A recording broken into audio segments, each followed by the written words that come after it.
Good day, listeners. Today we're diving into one of the most infamous criminal cases of the late 20th century, the story of Lyle and Erik Menendez. In 1989, these brothers shocked the nation when they brutally murdered their wealthy parents in their Beverly Hills mansion. Now, decades later, their case continues to captivate the public imagination and has seen some intriguing recent developments. Join us as we explore the crime, the trial, and the latest updates in this twisted tale of family, greed, and violence. The crime.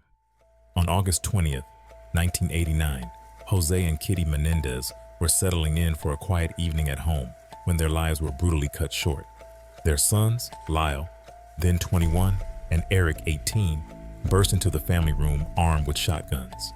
In a hail of bullets, they killed their father with a shot to the back of the head and their mother with multiple shots as she attempted to flee.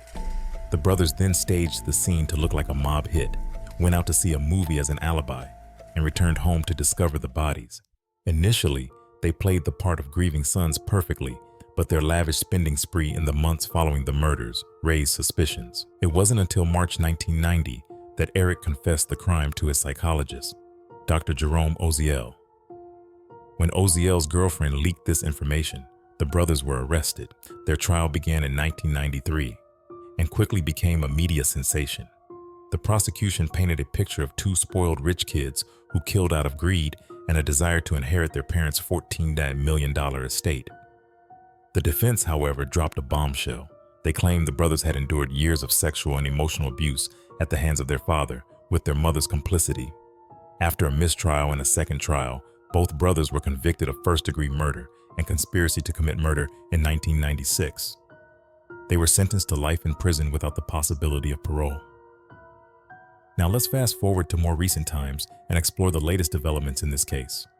In 2022, Lyle Menendez made headlines when he joined TikTok from prison. Using a tablet provided by the prison for educational purposes, Lyle began posting videos addressing questions about his case and life behind bars. This unexpected social media presence reignited public interest in the case and sparked debates about prisoners' access to technology. New evidence claims. In January 2023, the Menendez brothers' legal team announced they had new evidence supporting the abuse claims that formed the core of their defense. This evidence reportedly includes testimony from a former cellmate of Lyle's, who claims Lyle confided details of the abuse to him. The defense is using this to push for a new trial.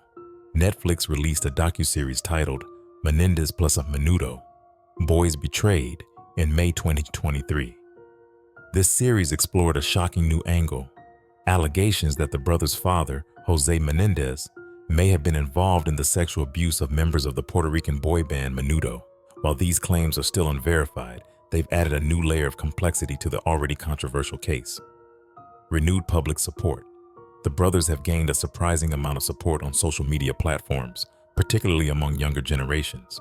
Many supporters argue that the abuse claims weren't given enough weight during the original trials, and that the brothers should be given a chance at parole. In light of the new evidence and shifting public opinion, the brothers' legal team has filed several petitions for a review of their case. They argue that modern understanding of trauma and its effects on behavior could lead to a different outcome if the case were tried today.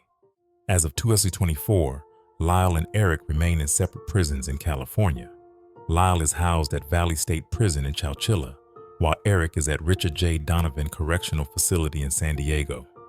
Recent reports suggest they're both actively involved in prison programs and maintain contact through letters and occasional phone calls. The Menendez brothers' case continues to evolve, even decades after the crime. From unexpected social media presences to new evidence claims and shifting public perceptions, this case remains as controversial and captivating as ever. As we've seen, the intersection of family trauma, violent crime, and justice is complex and often defies simple explanations. The Menendez case forces us to grapple with difficult questions about abuse, accountability, and the nature of justice itself. Whether these recent developments will lead to any changes in the brothers' legal status remains to be seen,